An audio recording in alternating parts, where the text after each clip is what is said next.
Welcome to the Schools of Excellence podcast. I'm Chani Wolshansky, your host, and this is my new exclusive series, Ordinary Moments Create Extraordinary Results. This is where I interview school leaders to share the real, the raw, and the messiness of what it takes to build and sustain a school of excellence. These stories highlight the transformation that's possible and an invitation to my upcoming event, the Summit of Excellence.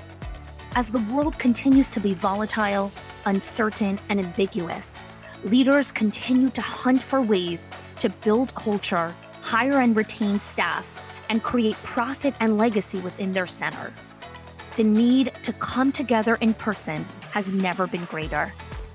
This event is for owners, directors, executives, high-level mentor teachers, VP of operations, and truly anyone that is on the leadership team and a stakeholder in the education of the children.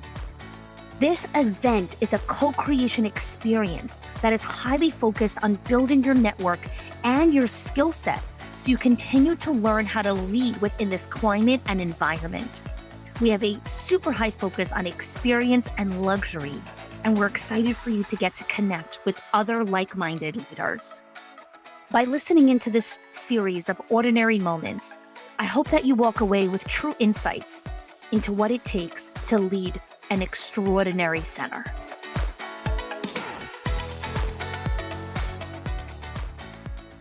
If you struggle with letting go, giving up control, and trusting the process, then this episode is for you.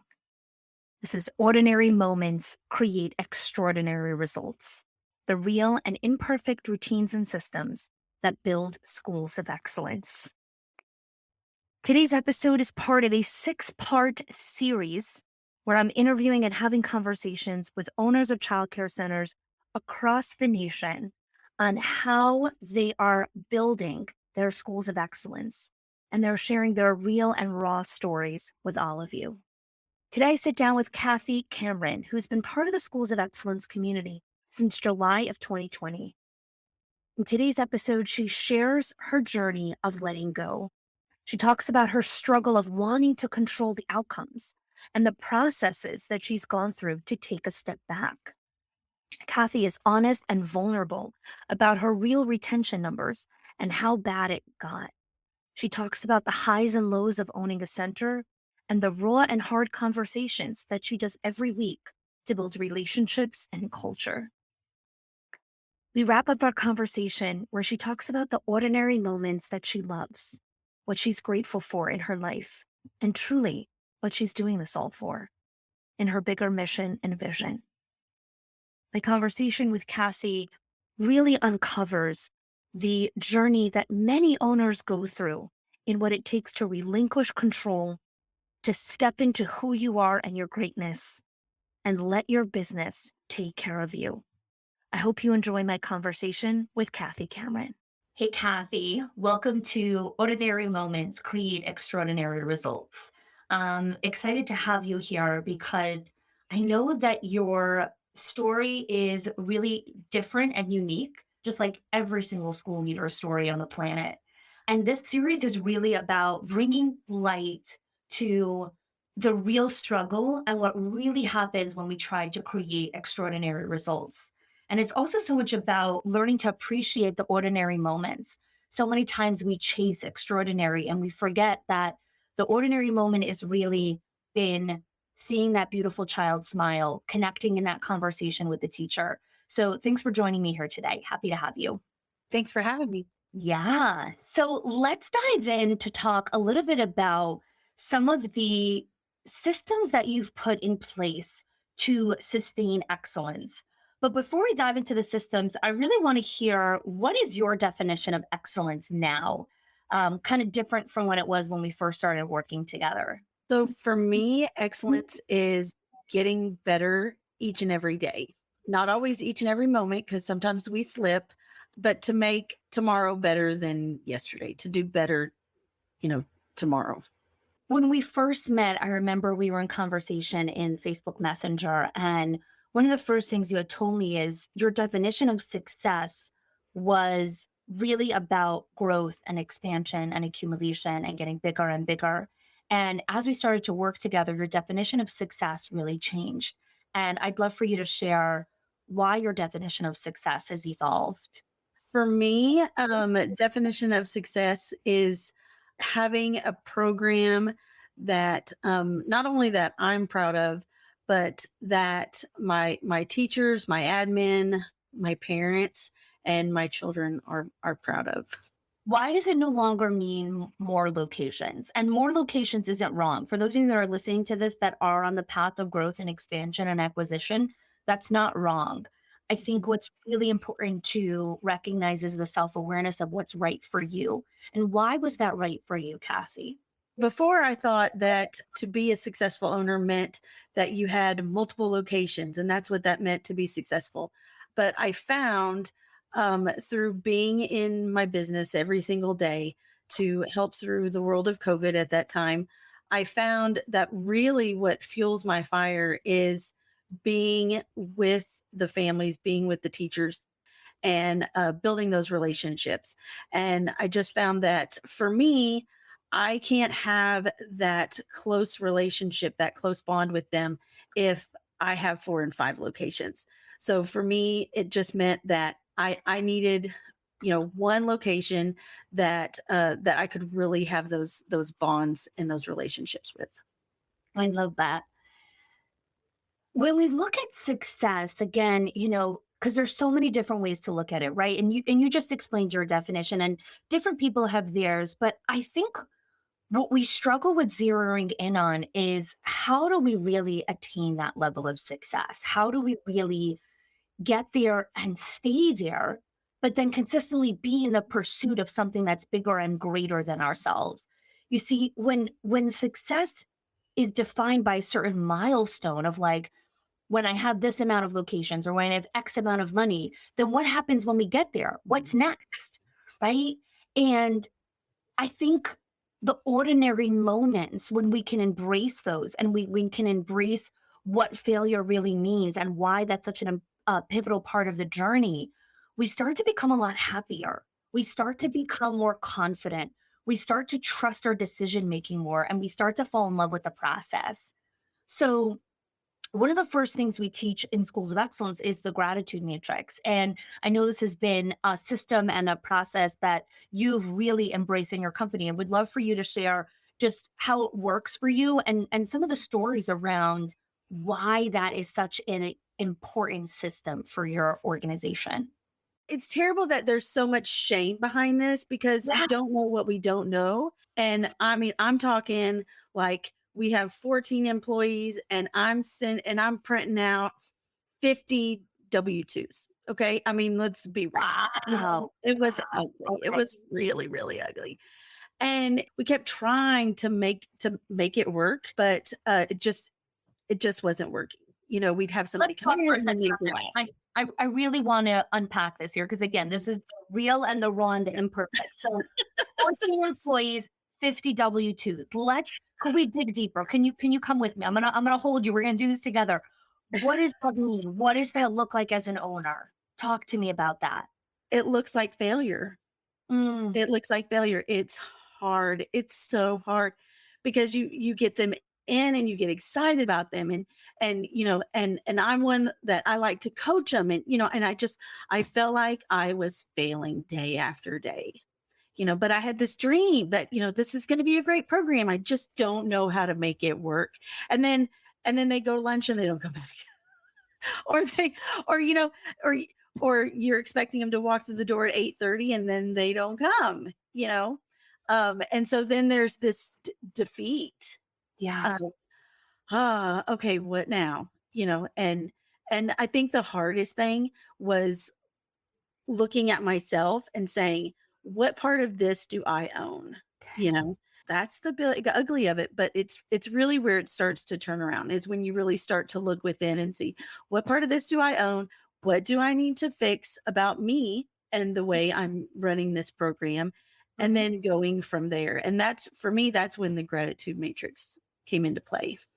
So let's unpack what gratitude looks like in your company because again, I think, anyone that follows schools of excellence for any period of time knows how much I talk about this. And yet when we start to really talk with owners, they're like, but I do this, but I do this, and then it still doesn't work. So I want you to explain the messiness around what gratitude looks like in your organization and how that's really shifted your retention. Let's talk about what your W-2s look like now. But first tell us a little bit about your gratitude, and then we'll dig into that. We first did a love language in the workplace for all of ours, and found that some of the things that we were doing, they don't like. Mm, They don't like public shout outs through the walkie talkie. They get embarrassed. And that was a real eye opener, mhm, because I thought that that would be something that would, make them proud, and that kind of thing. And it actually was backfiring for mhm, us. So after we did that, we found that the majority of our teachers really like a quiet note in their cubby, or just a quiet one-on-one conversation about what we're thankful for, what they're doing in the classroom. That a little boy had a huge messy diaper, and they took the time to completely wash him up from mhm. top to Yeah. bottom. And the Oh, time it's that so that cool. takes, that takes a lot of time, and Yeah. really acknowledging that that's what they do. So just taking that time out and having that small conversation has really made a huge difference. Plus, we write little notes and put them in their cubby. We do a favorites thing when they first start, and so getting their favorite piece of candy and putting Mm. it in their locker, and so things of that nature. Yeah, and again, it sounds so simple, and yet I find that in this pursuit of like, well, we have to do this, and we have to hire, and this has to happen, and this needs to happen. Many times, this falls to the wayside. We're like, Mhm. I don't have time for this. Why have you put it at such a high values that where no matter what's going on in the center, because let's face it, everyone goes through seasons of crisis. Kathy also has the beauty and the ugly here. Why don't you let go of this? Because I've seen the difference. Okay. I've seen the difference that it makes. I've seen now teachers staying longer than the 3 months. We're celebrating some year anniversaries, and so I've seen the difference. I've seen their face when you tell them that. I've gotten the messages through our private apps of their appreciation back. I've even gotten cards myself from them. Wow. Wow. I'm not gonna lie, the first card made me cry, I know. because I wasn't expecting it, and it was the same kind of gratitude, not just thank you for all you do. It was more a thank you for this note. This really lifted me up today. I was having a rough day. I was tired, and so it was personal as well. Let's talk about that ripple effect there for a minute. Many times I speak to leaders who feel like, who fills my bucket, right? Like, Mhm. I spend so much time doing this for the teachers and doing that for the teachers and taking care of them, but nobody fills my bucket. And here you're saying, you know, there's this ripple effect that comes around where they write the cards to you. Talk to us about that moment when after the first card, when something else came in. How does that shift your mindset, your energy as you step into the center that day? I want to be there. I don't feel like stepping in the building. I have to take a deep breath and tell me, okay, I can do this today. It's Wednesday. I'm almost there. I'm not having that feeling. Instead, I want to be there. I want to interact with them. I want to see how they're doing, and also how I can help them through their day. Even if it's just as simple as walking in their classroom and saying, "What do you need?" That fills me. Yeah. I think what's important to recognize here is again the ordinary moments, Mhm. right? The ordinary moment of getting a card where someone's telling you thank you. Or did they just generate $1 million for your company? No. But that ordinary moment, when done again and again, and that routine, when practiced again and again, lifts you up to enter from a place of generosity as opposed to obligation. Our people feel when we're coming from a place of obligation. They feel when we're coming from this place of, I need to push myself, I need to try harder. It doesn't matter how amazing your mask is or how great of an actor you are. We feel the energy. And when the owner shows up with that kind of energy, it impacts the center. And I think what's beautiful is how you've created this culture where this isn't a one-way street. This isn't just I give to you. This is a consistent circle of life.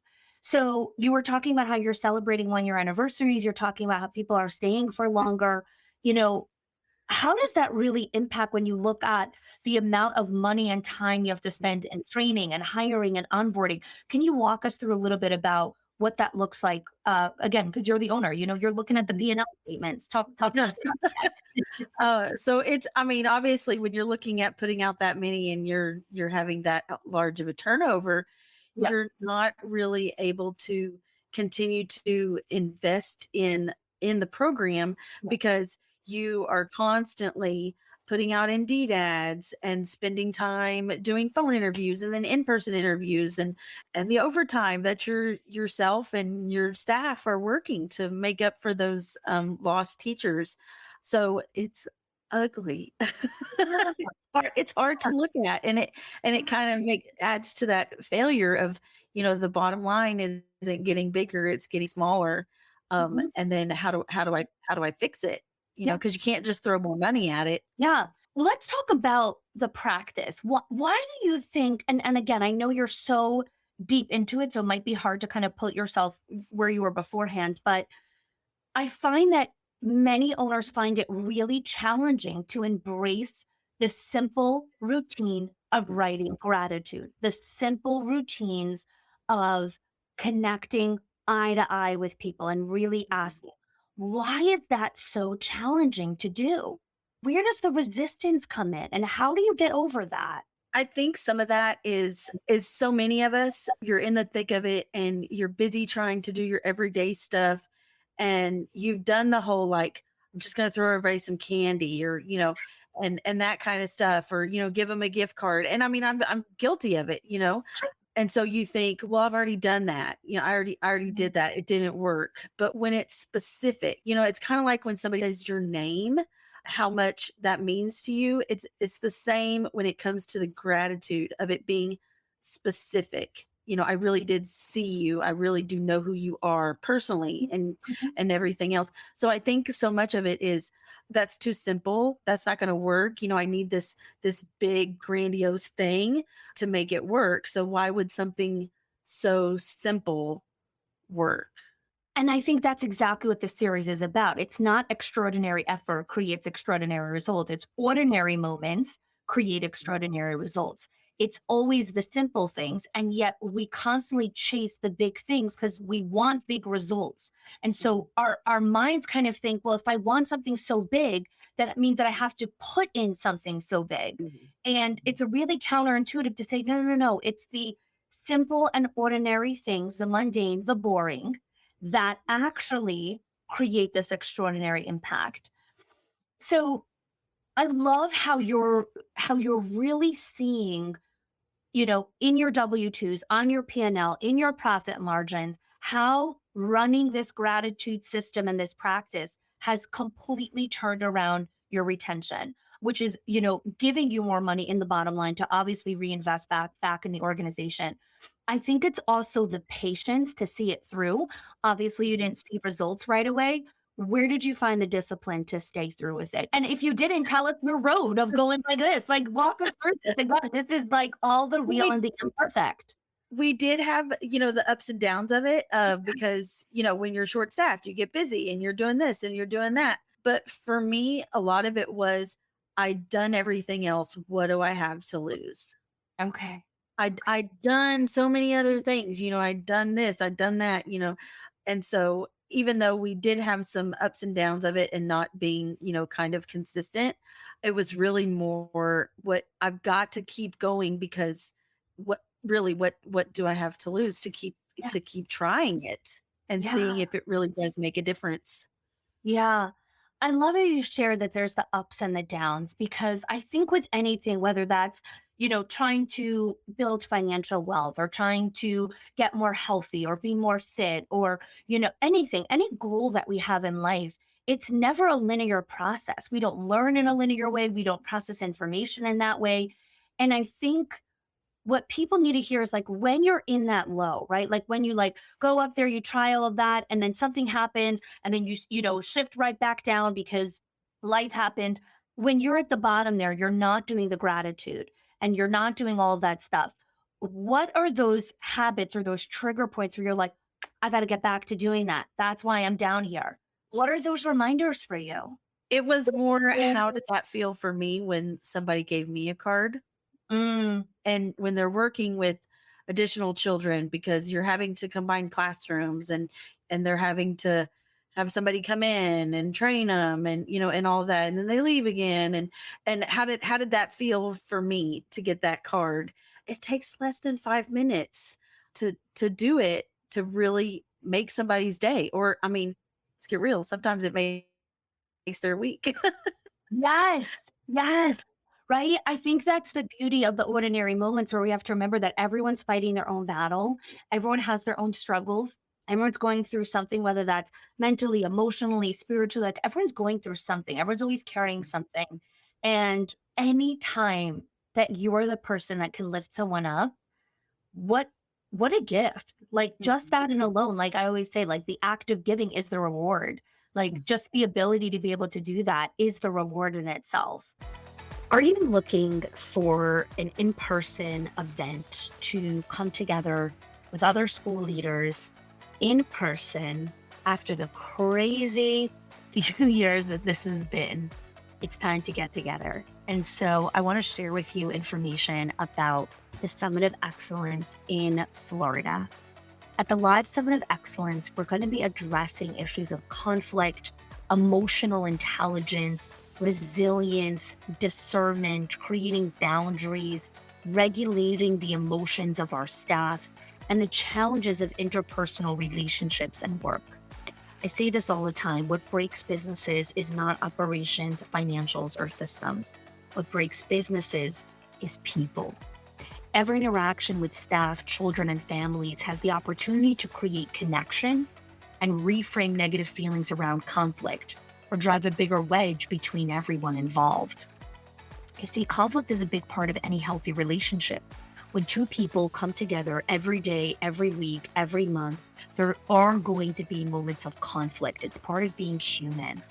And you're not going to always have the same perspective as the other person. And so it's really imperative to learn the skills necessary to make conflict constructive, collaborative, and an opportunity for connection. So this year, we are making this part of our hallmark and theme for this year's event because at the crux of your center, this is what's going to bring your school to that next level. When you and your team have the right skills and practice them regularly, consistently, everyone's able to contribute to a culture where conflict is accepted, managed, and used as a catalyst for growth, as well as a springboard for a culture of contribution. You see, staff need to understand how to build personal ownership and have scripts and tools to advocate for themselves. You want to build a team of leaders who adopt the practices of conflict management with self awareness and emotional intelligence and understand how to create that positive impact on the entire organization. And so, if you're interested in joining us at the Summit of Excellence, I encourage you to check out the link in the show notes, schoolsofexcellence.com/summit for more information. This event is capped at 100 people. This is a curated, incredible, high-star, five-quality experience, and I'm looking forward to welcoming you and your teams. So let's shift to delegating.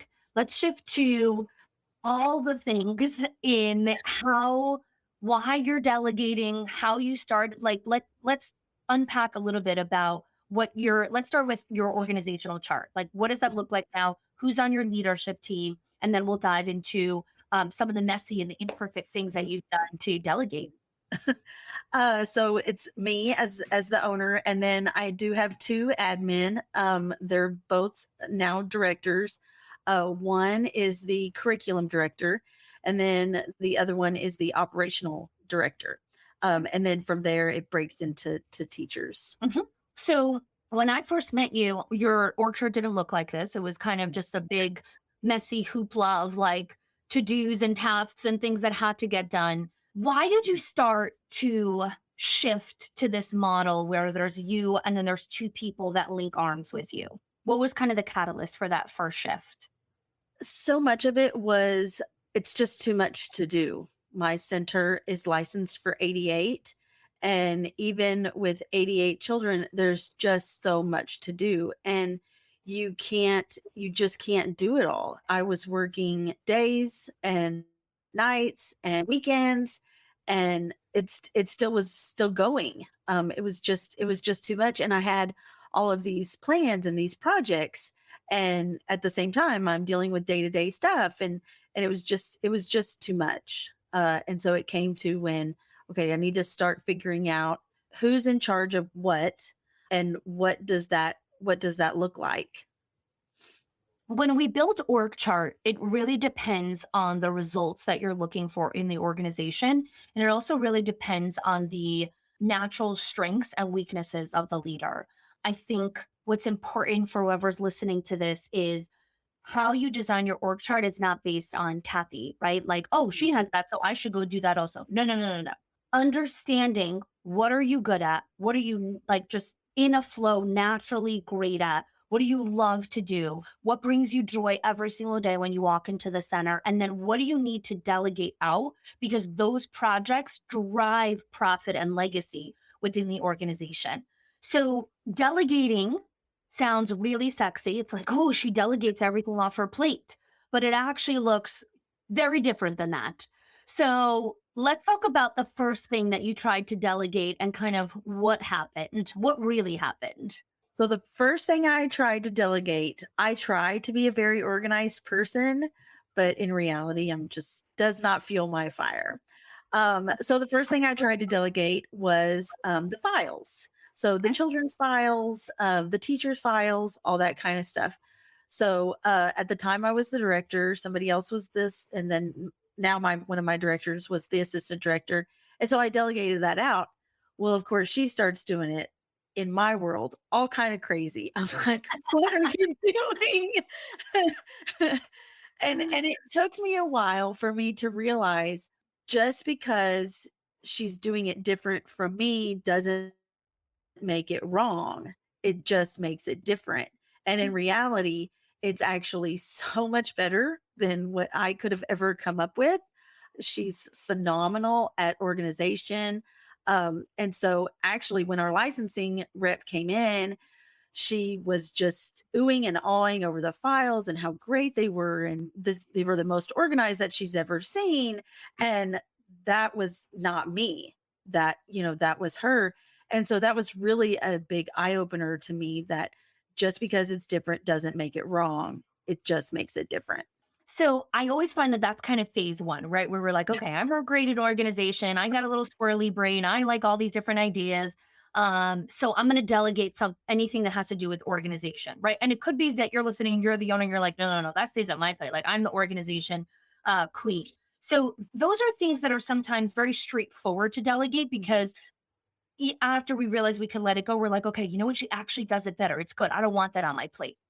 Let's talk about the stuff that we delegate, but then we slowly take it back because we're like, no, no, no, I need this still. Talk to me about that. But completely guilty of that. My actually I think it was last week, my 2 directors, we were having our weekly meeting, and they're looking at each other all weird, and I'm going, "What? What are y'all what's the deal?" And I said, "Just say it." And so they said, "Okay, we need to have a difficult conversation with you." I'm like, "Okay." And I was guilty of that. I had put them in charge of the fun days, the fun things that we were gonna do, and, crazy sock day and all that kinda stuff.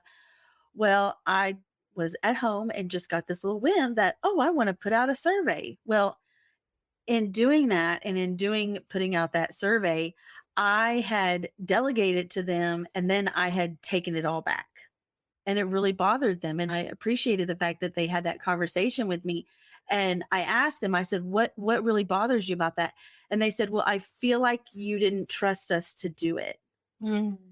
And that hurt my heart because I completely trust them. I wouldn't have them on such a high part of the business if I didn't completely trust them. And so, I obviously looked right at both of them and said, "I'm so sorry. I never meant to make you feel that way.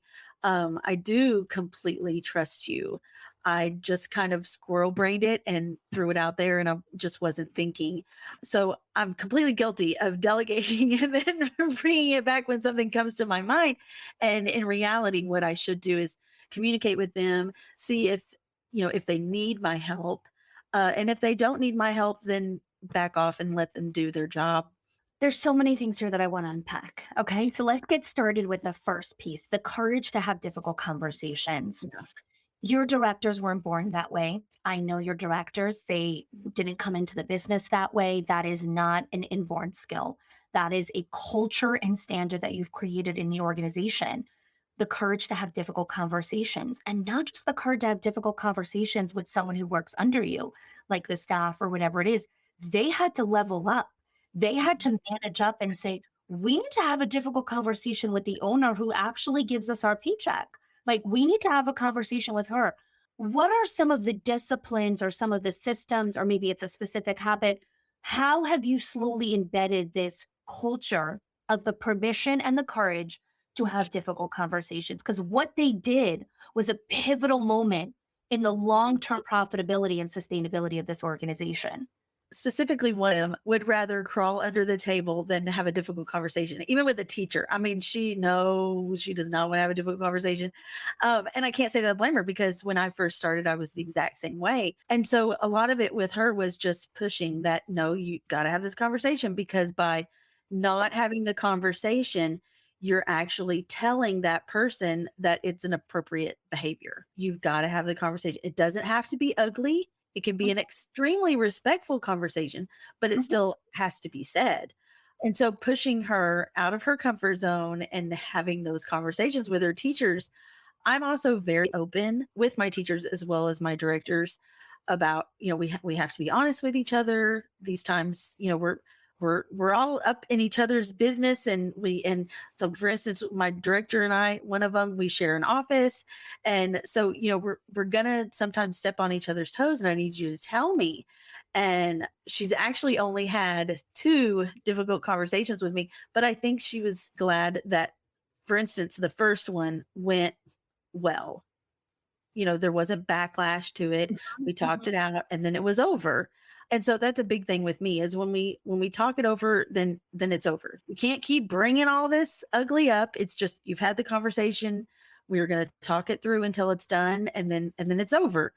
So I think that first small one was kind of the step to having that bigger conversation about the delegating and what that felt like on their end. I think, and I'm gonna share this, and you might not even recognize this piece here, but I want all the listeners to hear this.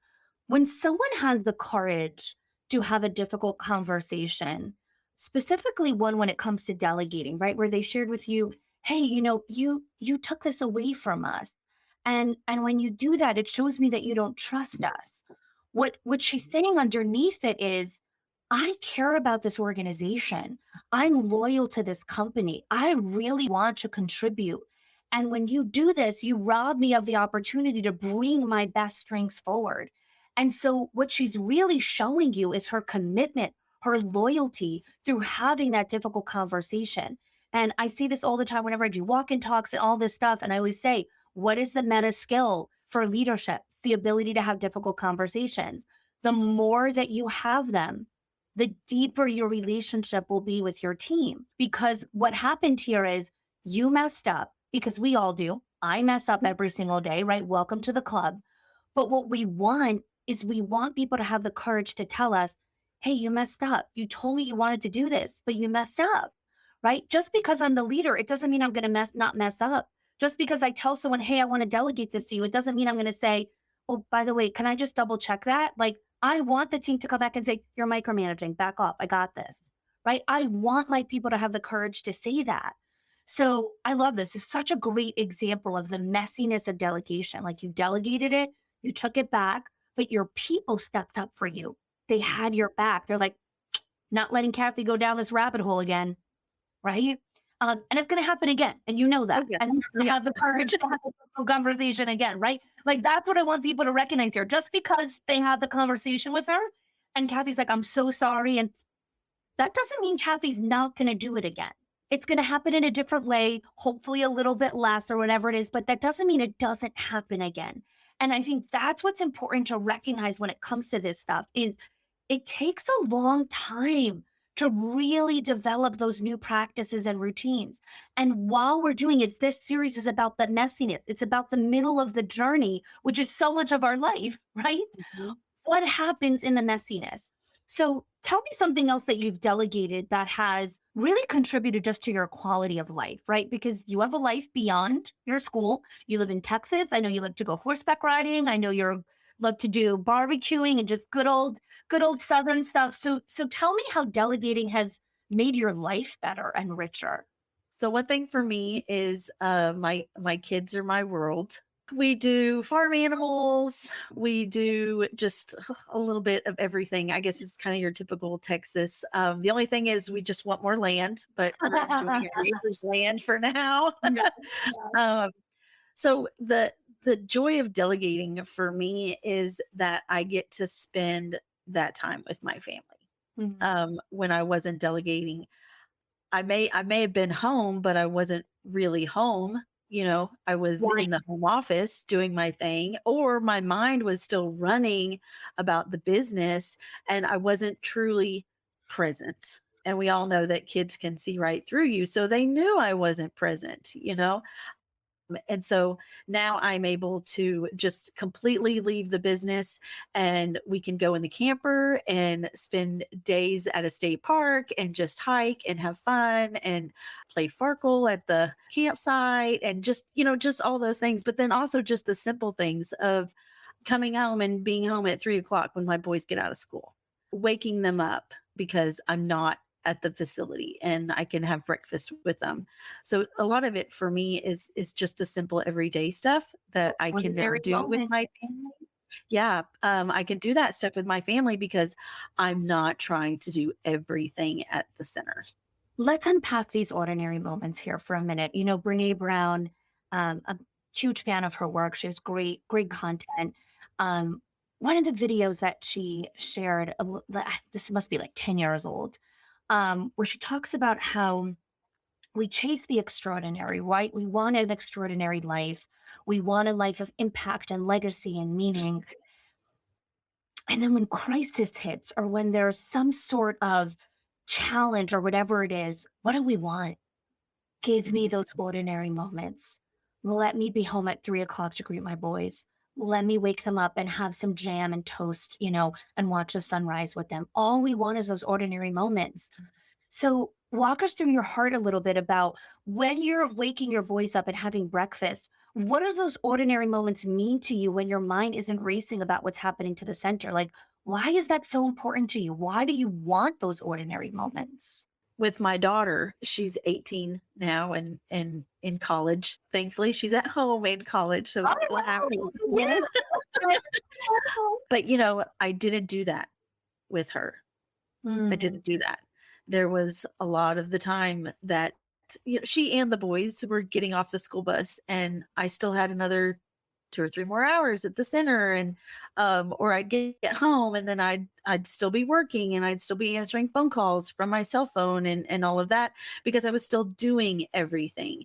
And so I've seen what I've missed with her because I was trying to do it all. And so when I started to really see how much I was really missing, and it was a difficult conversation that my husband had with me. He's like, "You have got to turn it off. You have to turn it off." And I just kept saying, "I can't turn it off. I'm the owner. I'm not supposed to turn it off. I can't turn it off until we have a holiday. There's no turning it off." mm, And I found that he was wrong. You can delegate it out. You can have someone else that you trust that can do that stuff so that when you're home, you can really be home and present. And so I'm thankful for his many difficult conversations that I did not listen to, but it was kind of like all of a sudden it just started to click. yeah. So tell us a little bit about your experience when you came to the small mastermind event that we had here in Florida.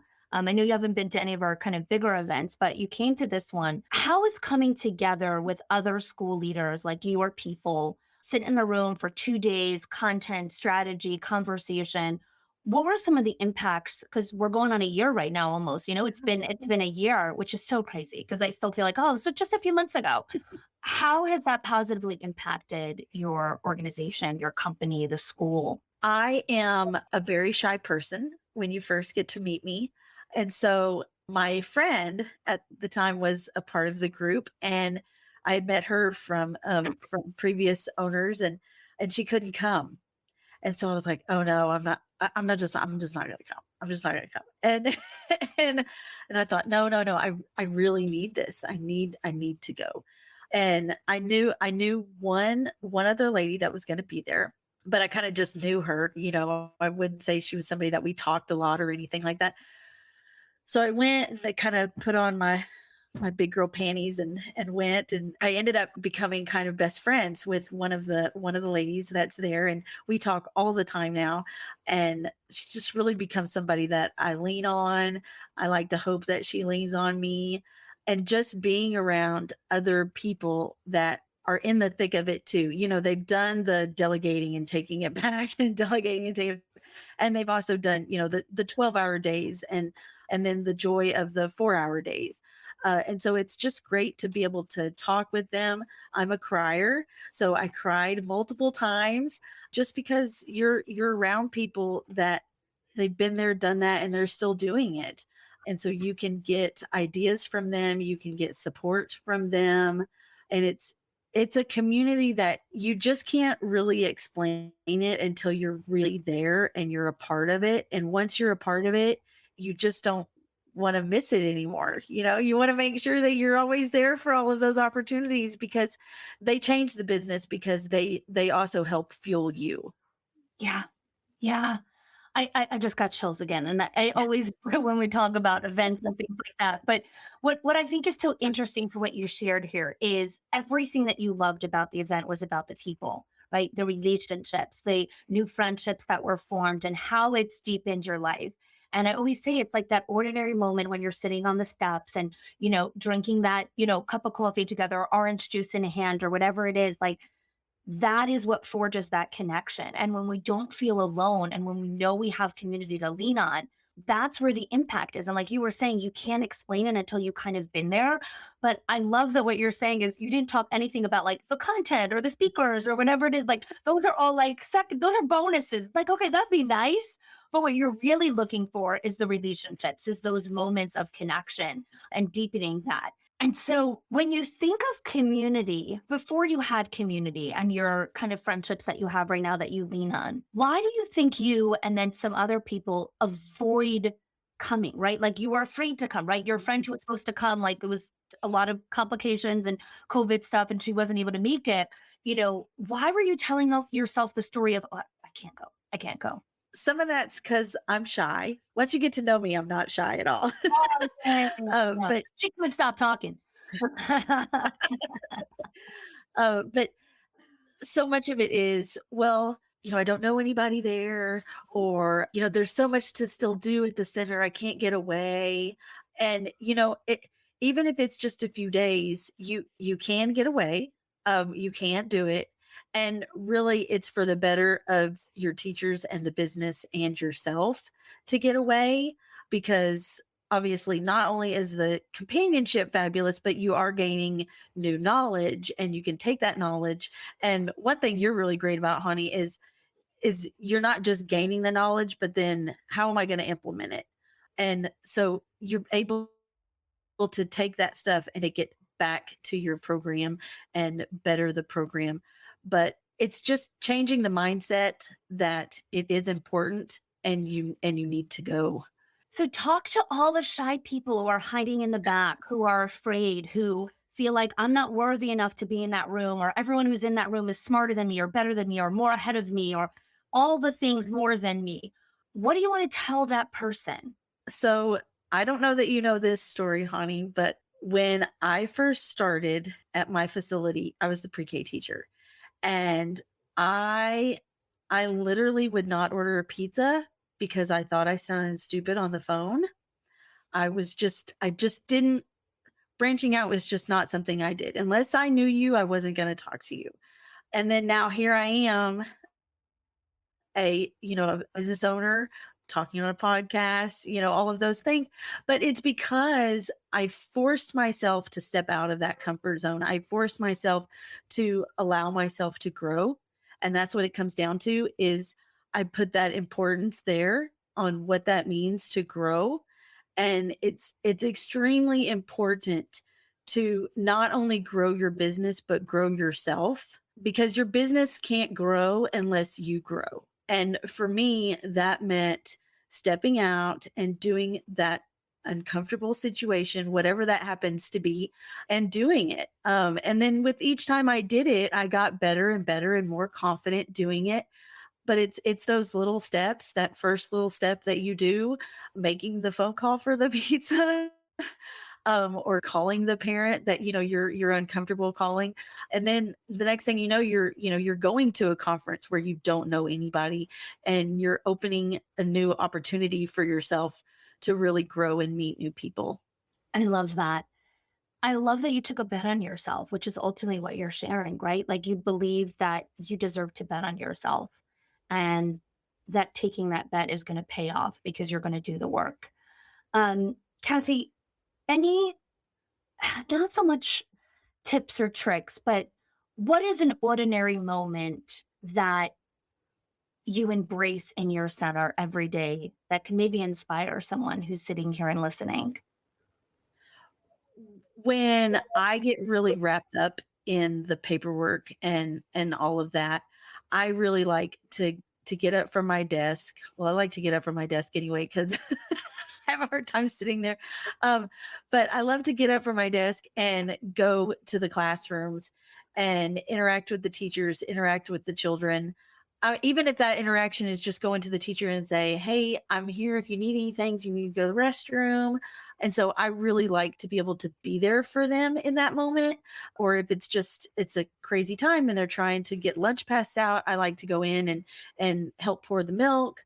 So I like to do the smaller things that may just mean something important to them, just kind of a little bit of a break, or just seeing if my admin team needs anything, or I'm a people person, so anything I can do to interact with them really makes a difference in my day. I love that. I love that. Kathy, thanks for pushing yourself to be on the show here today. Thank you for sharing your story, the courage to speak up and share the messiness and the wins and everything that comes along with it. I appreciate you. I appreciate our relationship, and I'm excited to see you in person again real soon. Yes.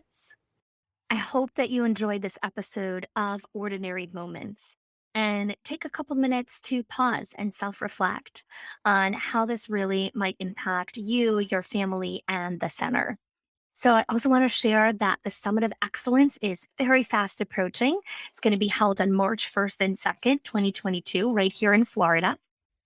And sometimes we like to know what have some previous attendees shared? What is really going to be the impact on my center? What has the ROI been? How is it really taken into account leadership skills and long-term impact of culture and really creating profit and legacy within the organization? So take a listen into what some of our attendees have had to say about our past events. There is no other professional development for early childhood leaders anywhere that will cover what she covers. Do it, do it, do it. Even if it's not really in your budget, try to make it in your budget. You need to do it. You have to. If you are in early ed and you are not even having a difficult time in your childhood center, your childcare center, just to get new ideas, to be innovative, to try new strategies, to apply standards. It's amazing. The Summit of Excellence is truly an experience for the school leader who wants to drive more impact in their community, be inspired by a network of peers, deliver high quality care to the children, and build a team of leaders. So, if you are even a little curious about this event after all the stuff that you've been hearing about it, and you are looking to connect with someone and have a personal conversation, then we have some contact information for you right here in the show notes. You'll be able to connect with someone from my team or myself for you to understand more. Is the Summit of Excellence right for you? Is it right for your team? Is it right for your center? Sometimes we just need to have that conversation with someone to alleviate our concerns, to be able to ask those questions about how it makes sense for you. And I totally understand it, right? This event is capped at 100 people. It's a curated experience. We want to make sure that if you are the right fit, you're in this room, and making sure that we're really creating this experience for you and for all the attendees that are going to join us. So if you'd like to connect with myself or the team, please click the link in the show notes for more contact information. And I look forward to connecting with you. If you are loving the Schools of Excellence podcast and have gotten any value out of it for your school, I would love if you can do 2 things for me. 1, subscribe to the show so you never miss an episode. And 2, can you please leave us a review? Reviews help other school leaders know that this is the place to learn how to build a school of excellence. And I would be so grateful if you can do that for us. Your help and support makes this show to be able to be listened by the thousands of other school leaders all around the world. Thanks so much for listening, for giving us your time and attention each and every week, and I appreciate that you have joined us.